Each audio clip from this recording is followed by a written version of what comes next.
I miss the good old days when Jeff Zeleny came right out and asked Barack Obama, what enchants you? These questions, I mean, honestly, they weren't softballs, they were wiffle balls. Joining us on the program right now is Representative Jody Hice, Georgia's 10th District. How you doing, sir? I'm doing great. I love the wiffle ball press conference concept. That's exactly what it is. Hey, listen, by the way, before I go any further, I was at a meeting the other day. A lady came up to me afterwards and said, I heard you on the Wilkow show. He is the best. He's the best. He's the best. So just to pass on, you are loved and admired in Georgia. So well, it's good to be on with you. Thank you. It's good to have you back. One of the things that the press did ask Biden about, and they've been hammering on this, separating families at the border. I just want to make sure everybody understands, if the Democrats pass a gun confiscation law, and Biden signs it into law, pass a bill, sign it into law, if any American violates it, are they going to go through arrest, processing, and detention with their whole family? Well, that's a great question and a great concept. Of course, you know, he's got a big problem on his hand if he attempts that. I mean, not to mention the Constitution, kind of a slight hurdle there to go down that path. But, yeah, I mean, you look at the difference, the way this administration treats American citizens versus the way they treat illegal individuals coming across our border, and it's astounding. I mean, your example, but even, you know, people coming in, American citizens from other countries have to go in quarantine for COVID, but these folks on the border, most of them aren't even tested, and many who are tested and test positive are still coming in, and no problem. I mean, it's just lunacy the way we penalize American citizens but roll out the red carpet for individuals coming illegally. All right, let's talk about H.R. 1. If the Democrats get their way, and we're seeing a shape of things to come, they are literally using Perkins Coie to eject a sitting member of Congress, Marionette Miller Meeks. She ran for office. She won. There was a recount. Now Mark Elias, who doesn't steal elections, he wins them scientifically. That's what's been said. That he is claiming that there's 22 ballots that remain uncounted that would give Hart, the challenger, a 9-vote lead. Well, okay. Now they want Nancy Pelosi and the Democrats to expel a certified, sworn-in, seated member of Congress? It's unbelievable. Yeah, and, you know, this is, like you said, this is certified. This is elections that, and weren't the Democrats getting on to all of us for questioning the ballots before? Yeah, we weren't allowed to do that. Yeah, you can't challenge elections. Yeah, before they're certified. We can't question them before it's all finalized. But here, after everything's certified, after everything's gone through, after a sitting member is sworn in and a sitting member of Congress, they're wanting to get rid of them. It is just unprecedented. This is going down a path that is dangerous. I mean, if this is going to be the new precedent, then any majority party, it seems, would have the right to change the election results on any minority member that they wanted to. I mean, you just can't do this, and yet there is an attempt in Congress under Nancy Pelosi to unseat sitting members of Congress. It's unbelievable.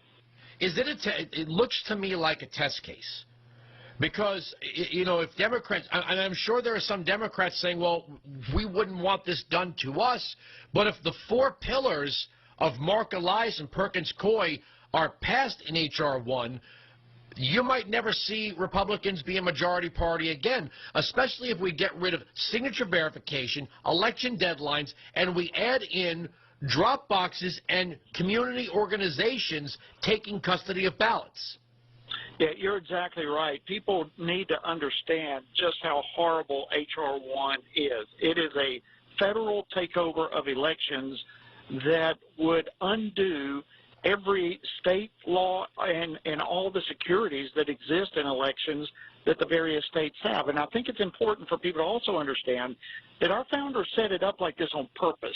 They did not want foreign interference in our federal elections, and meaning by that, they didn't want foreign ambassadors, different individuals coming in by way of bribery or whatever other means influencing the elections when the elections are centralized in Washington, D.C. They didn't want to pass money under the table and change the elections. So our founders said, in order to avoid that, we need to spread elections out to the several states. They are responsible. That will give us the most secure system. And now H.R. 1 is trying to reverse that, bring it home to Washington, D.C., fill it full with every horrible thing like universal mail-in ballots, no voter ID, the ballot harvesting, all these things you've mentioned. It would ensure Democratic control forever is what the purpose of this bill is. The Constitution was amended several times to prevent purposeful, that's the key word I'm using here, purposeful voter disenfranchisement. So states cannot deny the vote to people based on their race, based on their prior servitude, based on their gender, or after the age of majority. With that said, can you imagine, and I'm not afraid to talk about the history of this country, okay? We saw a time when it was hard for people to vote if they were black or they were women or what have you. Can you imagine if the federal government had taken control of the election system in the 1920s or the 1930s? I mean, if they said, well, you know, we can just expel members of Congress whenever we want, or you know what, don't worry, in some cities, you might want to have a representative that represents your community, right, in the city, but we're just going to have people collect ballots and then they'll submit them. Can you imagine what would have happened if in certain states and cities that air fingers quote community groups were able to collect ballots? This would be a disaster for voting rights. It would, and we would have a totally different country today as a result. And yet that's precisely the idea, the concept that the Democrats are trying to accomplish in H.R. 1. They are wanting to disenfranchise pretty much any and all conservative votes. Listen, just for an example, we know that the voter registration files of most, if not all states, are at least 5 to 10% inaccurate. So let's just take my home state of Georgia, for example. Our Secretary of State sent out absentee ballot request to everyone on our voter registration files. That means 700,000 people in Georgia alone received an application for a ballot, and they are just in one state. What happens when you extrapolate this out to all 50 states with them sending not applications but live ballots to millions and millions of illegal voters and then having no voter ID associated with those ballots? That's the kind of thing that we're dealing with here. And then you add to it the ballot harvesting that's involved in this, the Democrats getting these ballots from illegal voters, collecting them by the millions. That's what they're trying to accomplish in H.R. 1, and it is stunning that they actually passed it in the House, and now that bill is waiting action in the Senate, and hopefully the Senate is not going to take it up. But it's unbelievable that they're literally in your face trying to do this kind of shenanigans. Well, in your state, there are thousands of missing chain of custody reports in Georgia. That's a problem. We don't know who held these ballots and for how long and what they did with them. Well, exactly. And that's exactly the point, and that's part of the enormous problem that we had in Georgia. But you take that out to 50 other states through H.R. 1, and you can see this is nothing but legalized mafia-style election procedures that the Democrats are trying to codify into law to ensure that they will never lose an election again, and they would be the ones overseeing it. I'm looking at one of the provisions. Real Clear Investigations pointed out that what left-wing lawyers are prodding Nancy Pelosi and the Democrats to use against Representative Meeks is Article 1, Section 5. Each house shall be the judge of the elections, returns, and qualifications of its own members, and a majority of each shall constitute a quorum to do business, but a smaller number may adjourn from day to day, and may be authorized to compel the attendance of absent members in such manner, and under such penalties as each house may provide. But if she's already been accepted, seated, and sworn in, does that mean that they're going to say that Article 1, Section 5 allows them to go back and undo an election? That's what it sounds like. And listen, that's what they are trying to now exercise, the very thing that they condemned us for trying to exercise. They're appropriate time to do so. Now that time has come and gone.